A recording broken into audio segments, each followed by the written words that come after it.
Tonight, in California, a happily married couple is suddenly driven to the brink of murder by a horrifying supernatural force. An Indiana family buys a motel and moves in, only to find that every room is already occupied by ghosts. A stern Texas man creates problems for those around him until a violent accident ends his life. But he returns, determined to carry a message from the other side. Reaching out from the world that lies beyond, they glide through the portals of our imagination. They shouldn't even exist, yet they've been seen appearing in the wink of an eye and vanishing in the pound of a heartbeat. Where they come from, what they want, only they know. They are beyond life, beyond death, and to some of us, beyond belief. But you are about to meet ordinary men and women who claim to have witnessed them, walked with them, even embraced them. Ordinary people who tell true stories of haunted lives.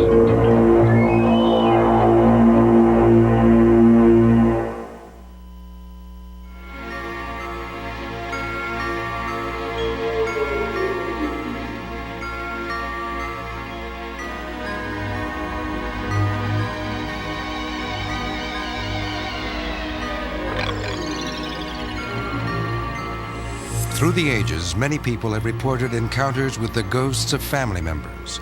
Some experience joy at seeing a loved one a few last times. Most simply feel cold, stark terror. In a small town near Dallas, Texas, the extended family of Bob Clanton lived together and did their best to get by. It wasn't a peaceful home, and it wasn't a ghost disturbing their peace. It was Bob Clanton himself, a hot-tempered, obstinate man. He made his own rules and expected everyone else to obey. I do a good job on these shells? Old man Kern said he might have some more work for me. Yeah? Yes, sir. Now, let's see. Oh, geez, Rick, these things ain't gonna hold a load of bucks. Unless you think old man Kern has a collection of porcelain dogs like your brother Tim. No, sir, it'll hold. I just have to strap the corners, that's all.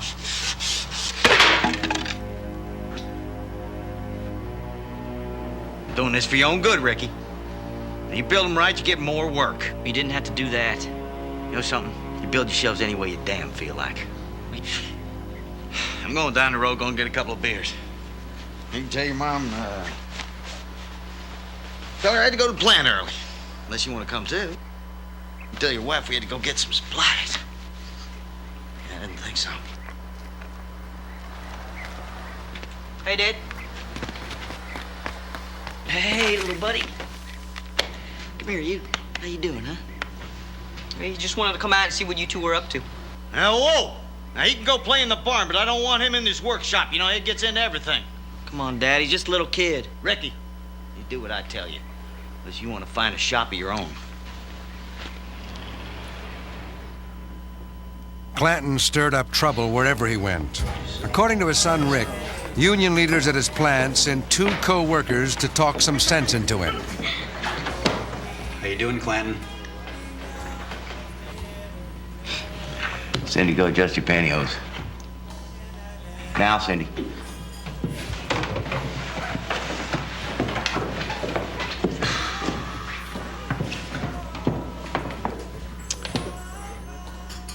You've been putting your nose where it don't belong, Clanton. Me and the others, we ain't too happy about that. Ask me if I care. You're supposed to be representing the workers. Yeah, if they only knew. If they only knew. You just don't take a hint, do you, Clanton? Not from slobs like you.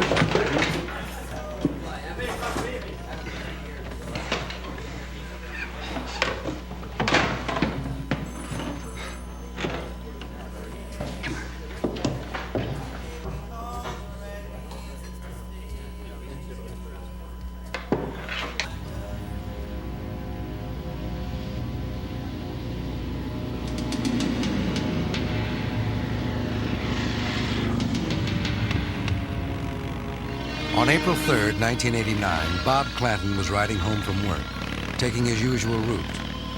He made one unscheduled stop.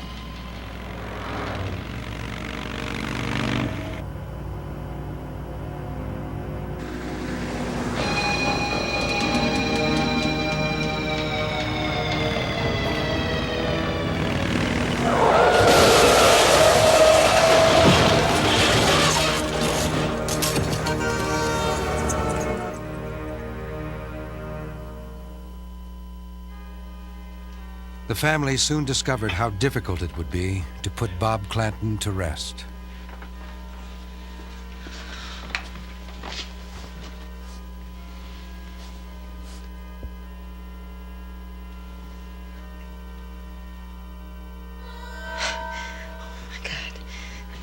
Rick, Mom, it was my father's eyes. We tried to close them, but they kept opening on their own. There was nothing we could do about it.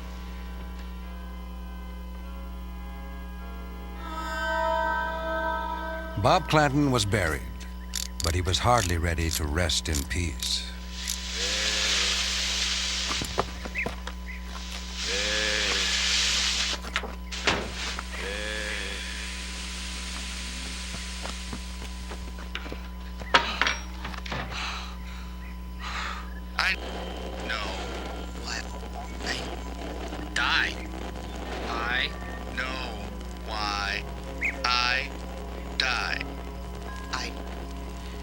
Tim? Why? Tim, is that you fooling around? I know why I died. I know. Who is that? What do you want? Die. I know why I know why I died. You ain't supposed to be here. I know why I died.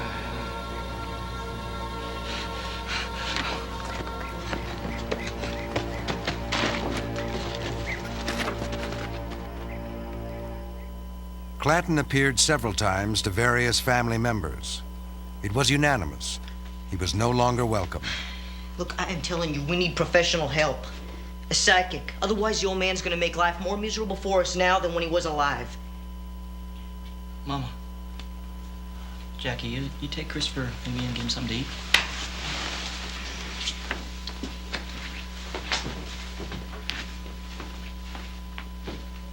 A psychic, Tim?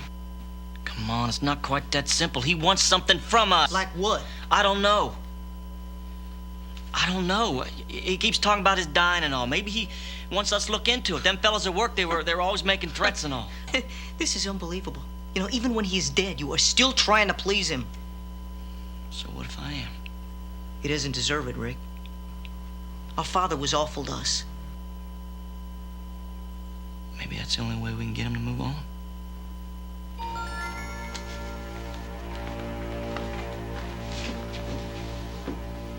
Rick tried to keep alive the notion that his father might have been murdered. He hit a dead end when the assistant county prosecutor refused to pursue the case for lack of evidence. There was no sign of foul play. It was busting me up. I felt like I was letting him down. And frankly, I was a little afraid of what he might do to us. Rick! Oh, man. Oh, my God. All right, it's all right. We've had trouble with the pipes before. He's just trying to make it worse to scare us, that's all. Yeah, well, it's working. We need help, Rick. Now, I said no. This is our problem. I'm not about to bring in some outsider that's just gonna sit around and talk small talk with him. Man, you are just as stubborn as he was. He's here to torment us. Don't you see that? Yeah.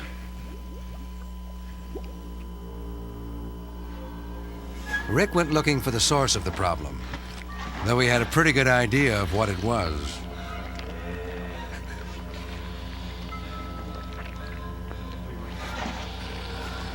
No.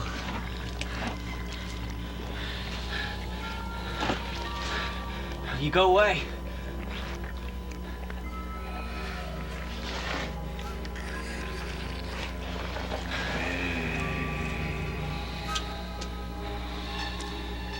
Dad, you leave us alone. Please.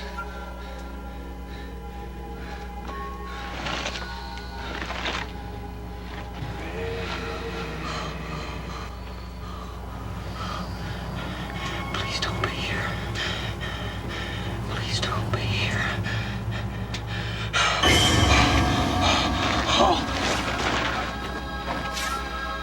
After the incident under the house, the family finally agreed they needed help. They contacted two renowned mediums from Dallas, Dwana Paul and Carol Williams. It was time to have a talk with Bob Clanton. Well, we don't really want to talk to him. We just want him gone. He doesn't know that. He doesn't hear you. And I'm not sure you've heard him. Oh, no, ma'am. I heard him all right. Communication with the spirit world is difficult. He's trying to send a message. Maybe you haven't understood it. And that's why he's still around. Let's class pass. Close your eyes. Make your minds blank. Don't let him feel any fear. It's a negative energy that will push the spirit away.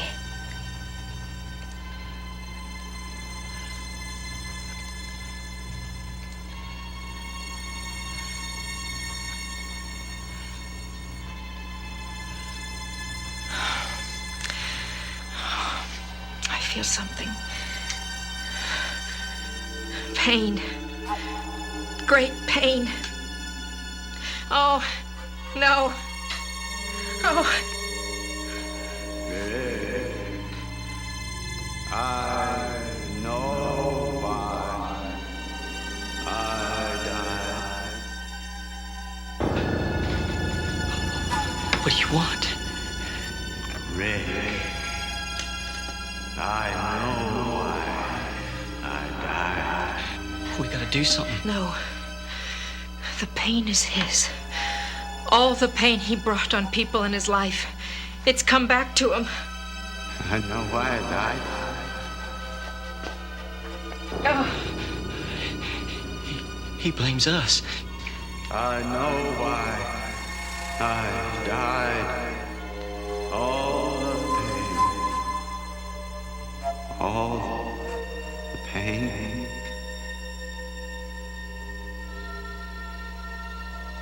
I'm sorry. I'm sorry. Everything.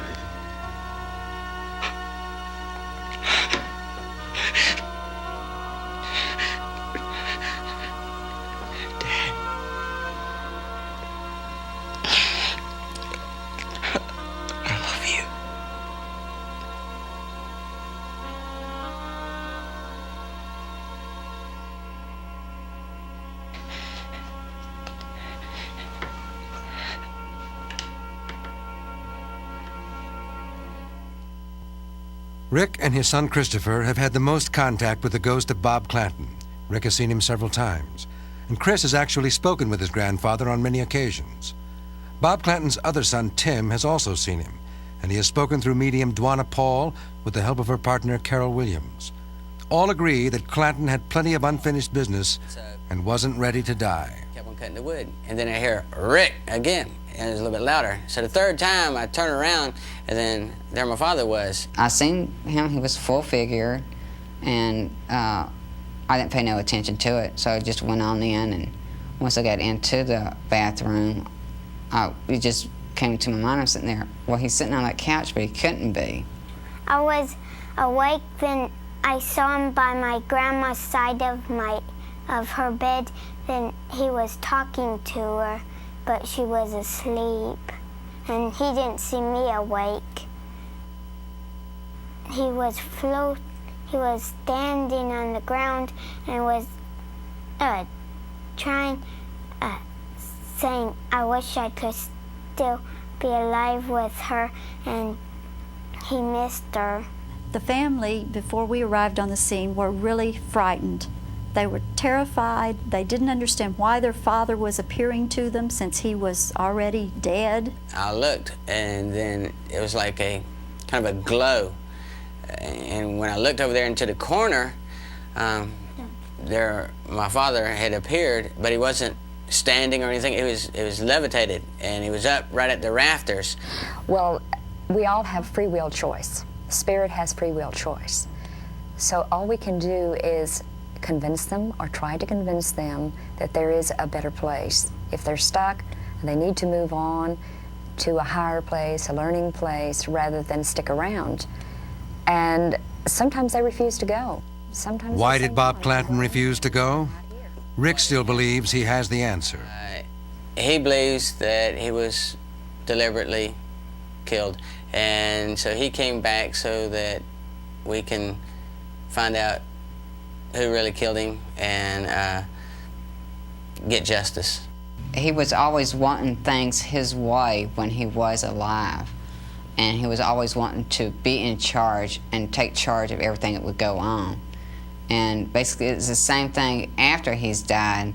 Of course, he's still wanting things his way. Now, I think that one of the main reasons he came back was to apologize to my mother for some of the problems that he's caused her and to apologize for the women that he went around with. So there were things left unsaid, things undone, unfinished. The fact that he never said goodbye to the family, that he felt as if he needed to sort of finish that emotional side, that anger he had with them, to resolve a lot of things that were not resolved between them. And as he said to us from the spirit side, is they told me I had to get things straightened out on this side before I could move on. A supernatural force terrorizes a young couple when Haunted Lives returns.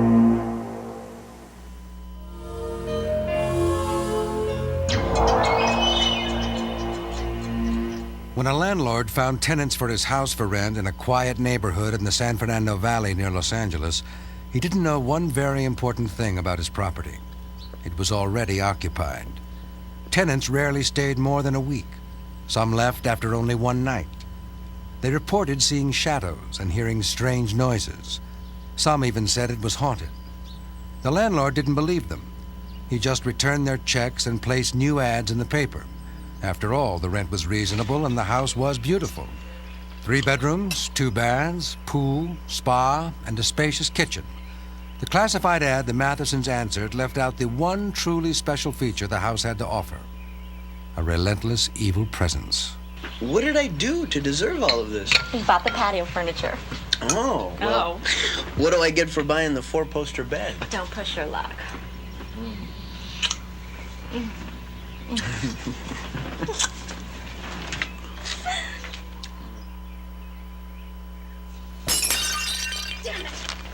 What is it? What happened? What does it look like? Would it kill you to help me clear the dishes? Well, I'd be glad to help. I just... Rita, behind you. Well, you're always glad to help when the work is done, aren't you? Well, when there's something to do, where the hell are you? Do you know how much work it takes to keep up a house like this? When was the last time you ever did anything, ever? Hey, I pay for this house. While you're sitting in your stupid art class, I'm out there busting my butt to buy you apples to sketch. I do the cooking. I do the cleaning. I do everything. For $50 a week, I could get a girl to do twice the work in half the time without all the bitching. And for another 50, I could get one who's better in bed than you.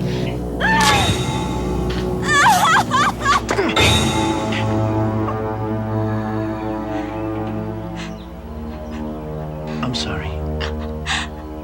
I didn't mean it.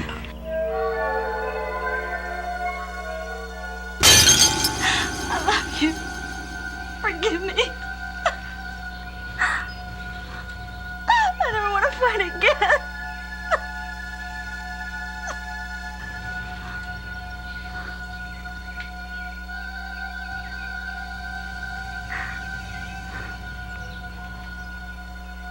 The Mathesons patched things up quickly, but their truce was short-lived. Their whole life changed. Once best friends, they became bitter enemies. Over a period of weeks, their fights became increasingly more violent and irrational. They were out of control and didn't realize it. Their relationship was crumbling, and the once happily married couple was on the verge of divorce. They couldn't understand how their relationship could have deteriorated so quickly.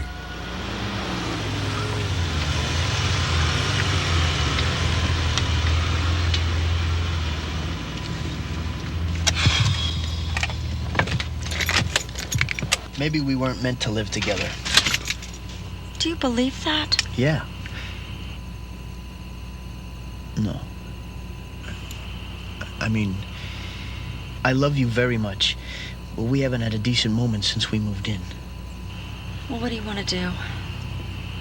I don't want to lose you.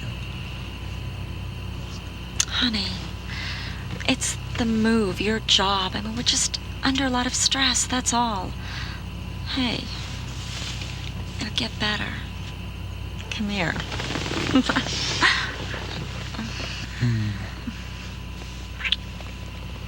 What's wrong? I didn't leave the lights on. Neither did I.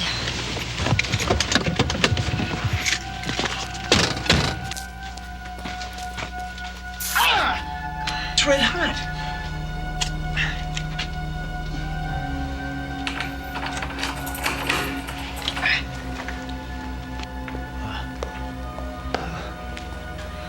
Oh, man. Did you leave the heat on? Why do you blame everything on me? Well, I didn't mean anything, but I was just... You're always accusing, always pointing a finger. One of these days, I'm gonna cut that finger off. Hey, wait a minute.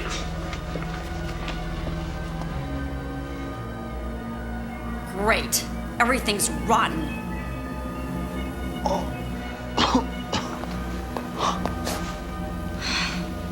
Is this supposed to be funny?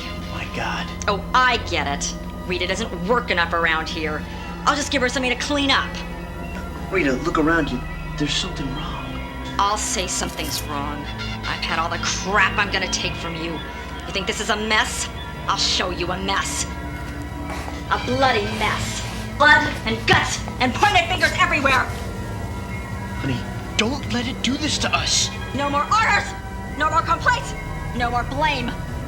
Rita, I love you. You mean more to me than anything. Every day I'm with you, I love you more. Come on, honey, please, just hold me.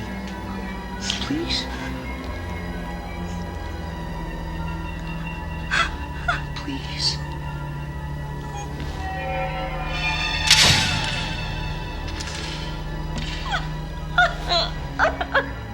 It's the house. It's been the house this whole time. We can't let it beat us.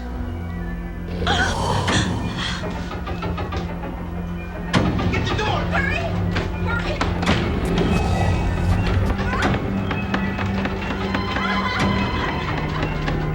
This can't be happening! We gotta get out of here! Get out!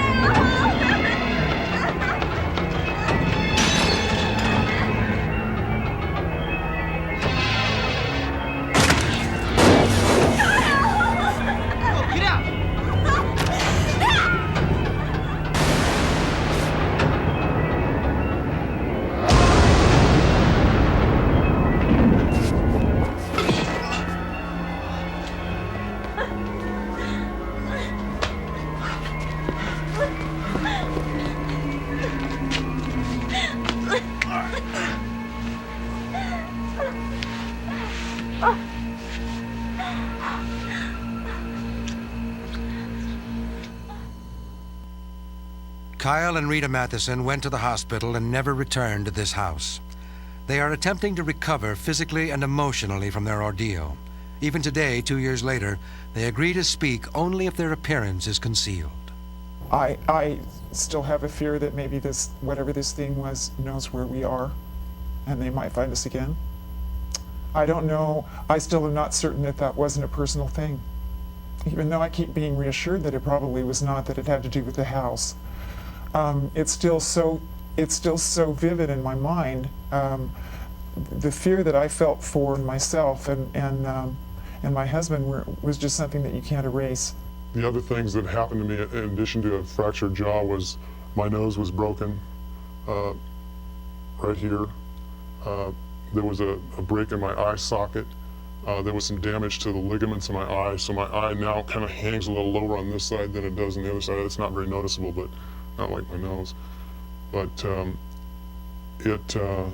this side, my tooth here was cracked down below my gum line down to the root, so they had to, that's all gone now.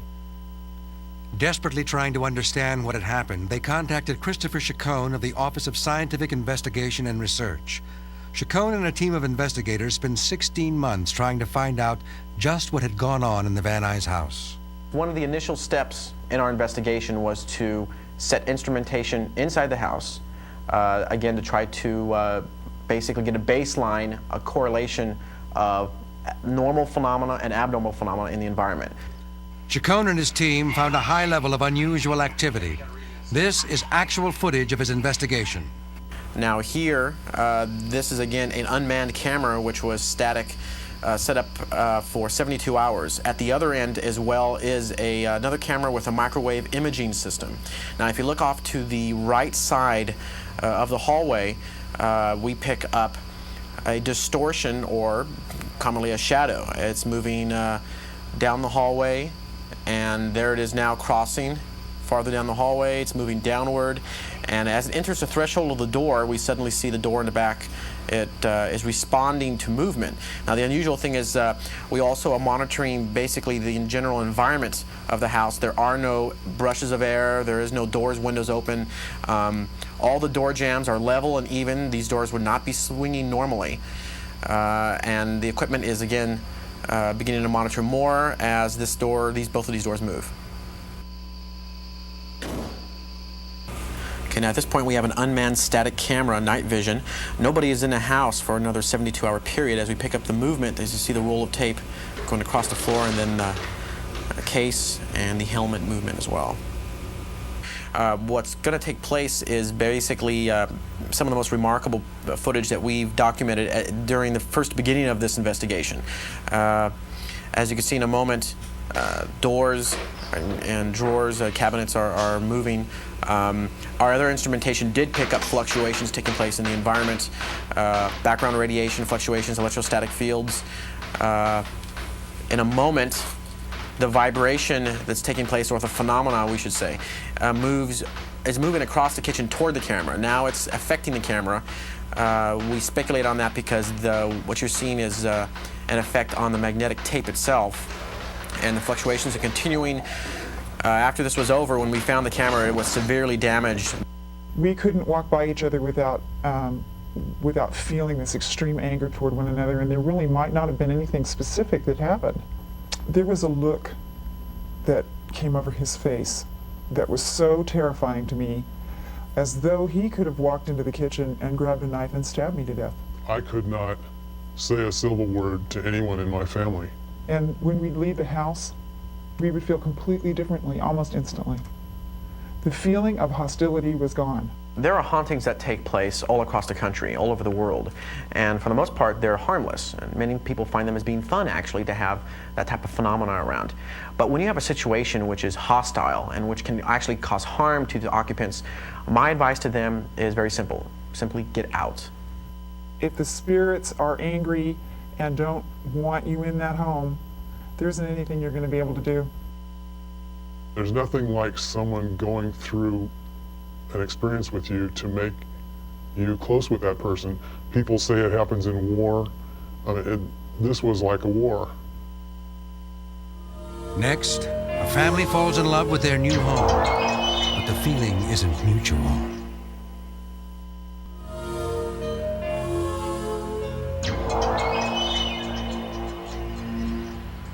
When Doretta and Ron Johnson found the motel in Madison, Indiana, they knew it was the perfect place to raise their kids, Stephen and Ashley, and to finally open the daycare center they always wanted. The old motel was going to be their dream house. It turned out to be their worst nightmare. How come you can't admit that this place is absolutely perfect, Ron? Because it's $64,000. Why are we even looking at it, Doretta? The real estate market is real bad right now. Not that bad. Look, I just don't want to get too excited over something I know we'll never be able to afford. I get the pink room. If you give me one of the bungalows for my bedroom, never hear my stereo. That would be worth whatever it costs. Our absolute limit is $25,000.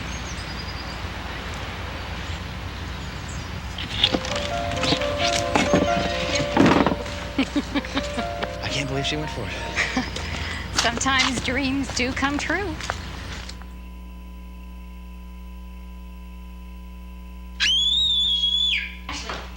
Ashley, what's wrong? Honey, are you okay? He's hurting her. No, what? No, it's just a bad dream. Honey. I heard him. I heard him hurting her. Oh, no, it's okay. It's just... Okay, it's okay. It's just the house settling. Yeah, it's kind of like it's saying hello. Okay? Okay. It's okay. Why don't you lie down here and try to get some sleep, okay? Yeah, there's Teddy. I'll see you tomorrow morning.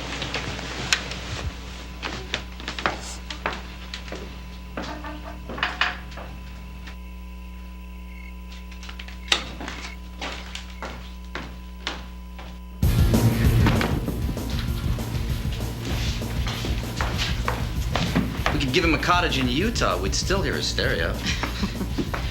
Well, she's finally asleep. Anything wrong?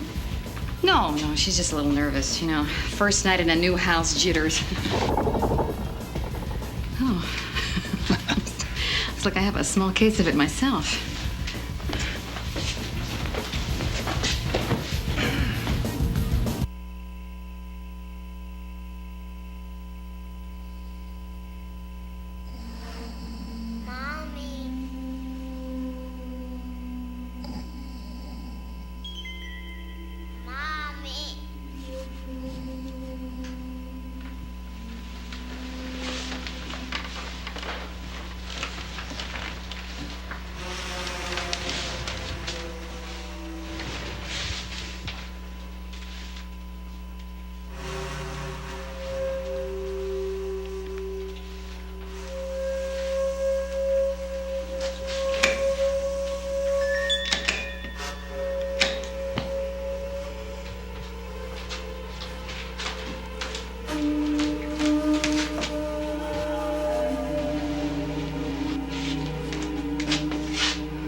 Don't you think you laid it on just a little thick at Grandma's? Those noises in the attic could have been rotting mummies from hell, waking from years of cursed sleep. Or it could be alien embryos mutating in our crawl space.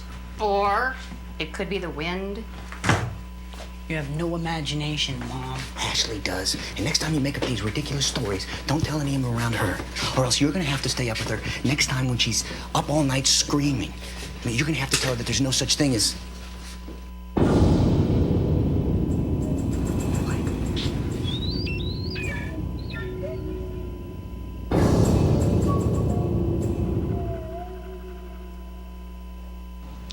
You were saying, Dad? Don't make too much of this. Some birds flew in, hit the walls, that's all. Yeah. That's what they said in the birds. You know what happened to them. That's enough, Stephen. Ron, take Ashley up to bed. Stephen and I will start cleaning up.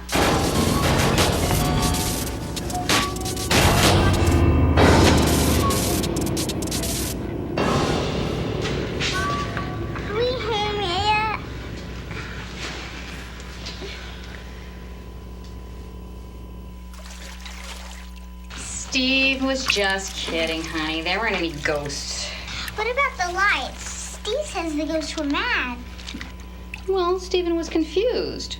But I think being grounded for a week will help him see things more clearly. It's an old motel, honey. And the wiring needs to be fixed. It's like when your talking doll needs new batteries. Hey, what did you draw? A mommy, daddy, and a little girl. Oh, what about a big brother who tells his little sister too many scary stories?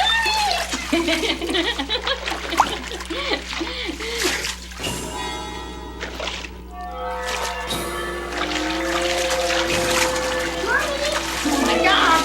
Get out of this! Run! Run, Stephen! Quick! What is it? In there. What is it? In there. Go look.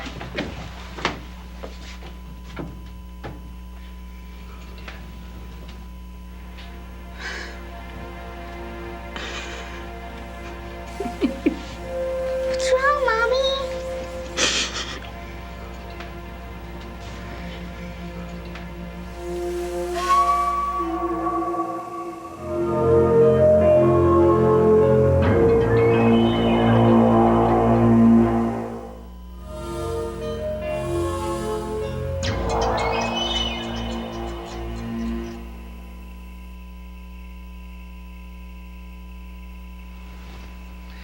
Lead us not into temptation, but deliver us from evil. For thine is the kingdom, and the power, and the glory, forever and ever. Amen. I can feel the evil here. It's like a chill in the air. It is a chill in the air. Thermostat's busted. Stephen. Unfortunately, this is all I can do. The rest is up to you. We appreciate it, Father. If I were you, I would check out the history of this house, but that's not all I would do. Another blessing? I would get the hell out.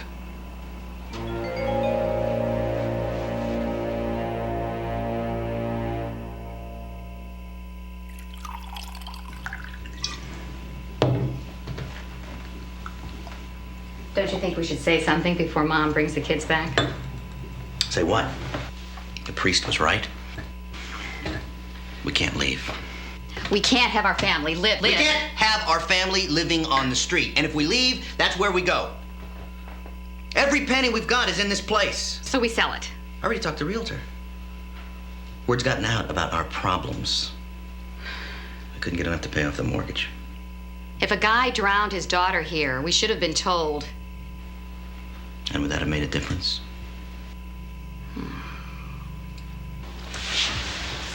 I feel like a failure.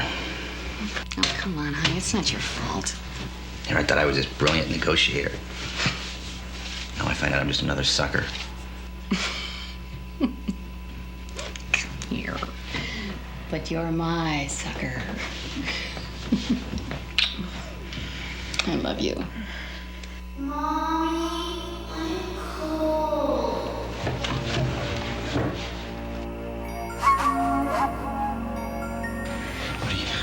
You crazy? No, it's just a little girl. She's scared. Let her join the club. Maybe if we help her, she'll leave us alone. Jeez.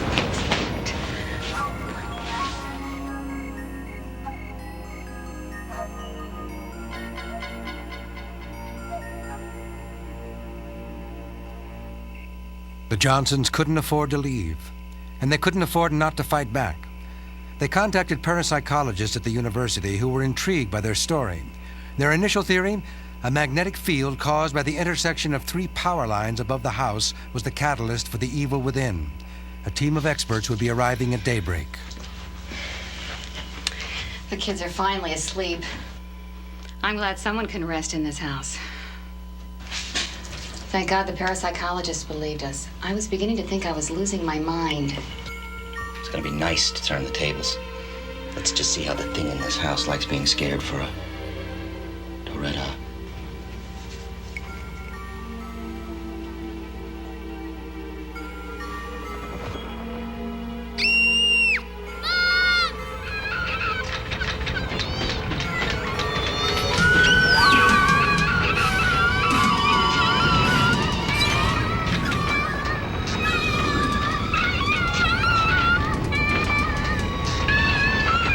Get off my child, you bastard!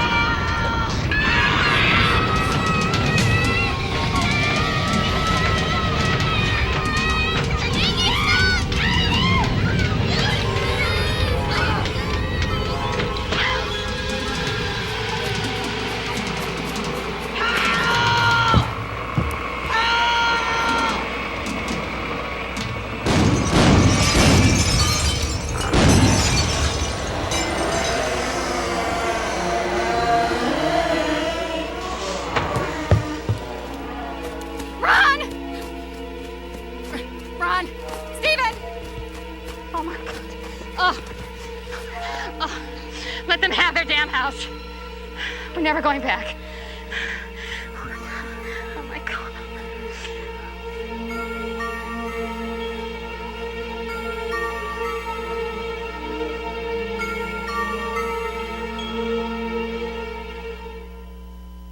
Today, the Johnsons are still trying to cope with their haunted lives. It's your worst nightmare. There's nothing that can hurt a mother worse than to see her children bitten and hit. And, you know, they look to you and they scream, help me, and there's nothing you can do. I got really mad and I screamed out and I just said, bite me, not her. And I just threw myself on top of her and was screaming for it to stop. And I could feel my arms, I had my arms on top of hers. And I could feel her arms underneath mine, and they were depressing. I could feel it biting her. And when I raised my arms up, there was just these horrible bite marks all up and down her arms, and she was screaming and begging me to make it stop, and I couldn't. There's no way I could make it stop. It's one thing when I've got somebody I can actually see standing in front of me, I can fight. But when you can't see nothing, but you see indentions or bite marks and whelps and bruises all over your children, you know, and you see them being put there, but there's nothing there. You know, it's like, what do you do? The attacks on the family continued. I'd wake up with bruises, and Mom and Dad thought that somebody was beating me. I'd find bruises on my back, on my shoulders, on my chest, pretty much almost everywhere. I put him to bed, and that night I felt real uncomfortable, and so I slept in their room with them, and I slept on the floor. And when I woke the next morning, Ashley was standing over top of me, and she was straddled over my neck, and she had this huge butcher knife and had it shoved into my mouth. And when the blade of the knife had caught, I had metal braces on my teeth, and it had burrowed into the brace in my mouth, and it had stopped it. And what was the most strange thing about it was when I looked up at her, her eyes were wide open, and she had both little hands wrapped around the handle of this knife, shoving it. I mean, you could feel the force pushing on it into my throat. And when I reached up and pulled it away from her like that, I mean, it was just the strangest look on her face. It was as if she had been asleep and just been woke up, and she started screaming and crying. When the Johnsons moved, they thought they were safe, but they were followed. So we packed everything up and moved totally, probably about 100 miles away. And when we first got there, things were back to normal. But we were there probably 3 weeks, maybe a month, and things started happening at the house again. It was there. One of them were there. Other people saw it tearing my apartment up. Ashley almost died in a weird hanging. I mean, it couldn't be explained. He couldn't run. He couldn't get away. The Johnsons finally stopped running. They moved back to the house. They intend to fight and win. People kept saying, well, how can you go back? There was no other choice. I had to go back to see if I can find the answers to stop the violence, to stop, you know, the anger, whatever's making it attach itself to us and follow us. It's like a standoff. I'm here, and it's there. And at some point, you know, we've got to figure out how to handle the situation between us and it.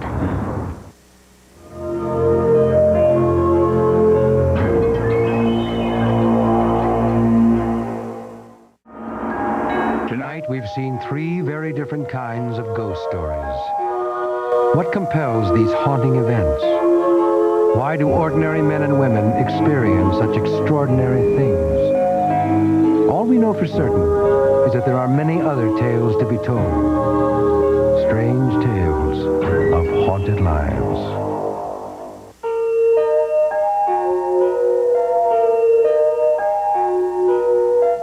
The Seattle Times describes Picket Fences as what may be the best new drama of the season, and Newsweek magazine calls it the best series. You'll find out what's behind Picket Fences Friday. Now get ready for an all-new 48 Hours next.